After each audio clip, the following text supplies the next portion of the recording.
The white man's burden in Kipling's poem is basically saying that the white people are now responsible for taking over the inferior non-white people. This came from the acquisition of the Philippines in the Spanish-American War. So he was basically saying that if we're going to come in and take over, now it's our job to play basically the parent role and take over. As a reward, at first I thought maybe the reward would have been just the fact of going in, helping out, taking care of someone less fortunate. But I think knowing the way America operates, that we don't get involved unless we have a stake stake involved, such as commerce and making money out of it. I know that he mentions in the poem, bid the sickness cease. Like he wants to cure disease and help with the famines and get them on their feet. I think so that way we can eventually have roads there and ports and ships and make some money out of it.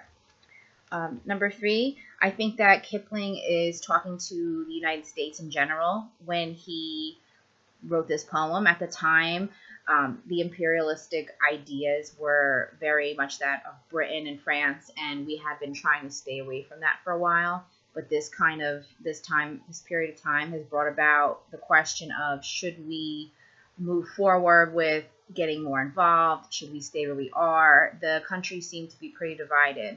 So I think that he was opening a conversation. And I think that some people responded well, some people didn't. And eventually, we did get more involved. So I think that was the majority feeling on the matter. The 14 points was Wilson's message regarding the peace treaty for ending World War I. He wanted to make peace.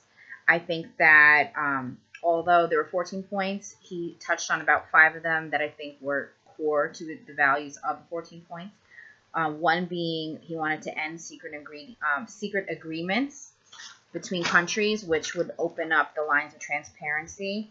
I think also that he wanted people to be ruled by their own ethnic groups, which I think is important to understand with these questions that were asked.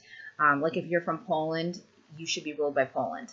And that way, no one else is getting involved.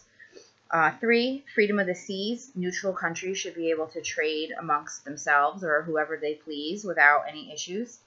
4, reducing weapons, which would make war less likely. That was the whole point. This was about war and peace. Like he wanted to move forward in a non-violent manner with no more wars.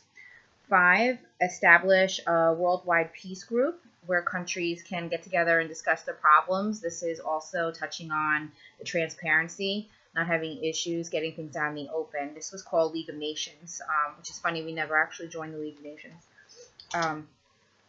Was this imperialism for the 19th century? I want to say it was not, because he was trying to end the war, get back to our business. People were tired of the fighting, and it just kind of, it just wasn't imperialism, especially how I've touched on in the second point of the 14 points, how he wants people to be ruled by their own country. So had he thought it was imperialism, he probably would say that, we should be ruling this country and this country. And then I can see where someone might think that it is imperialistic.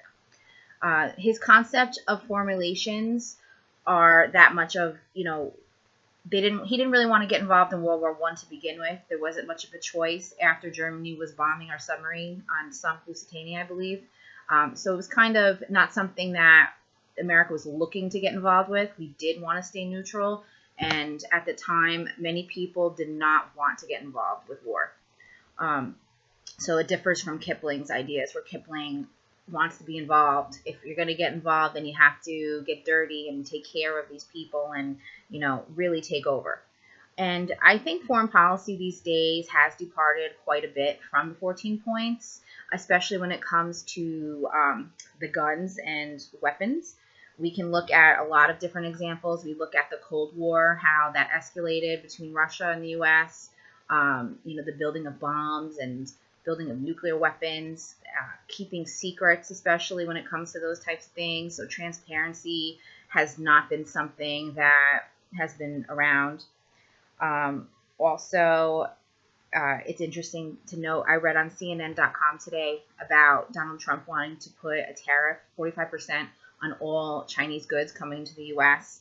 It just seems like that is not part of what Wilson would have wanted with the free trade and, not having issues with these other countries. Doing something like that would cause a rift, I feel like.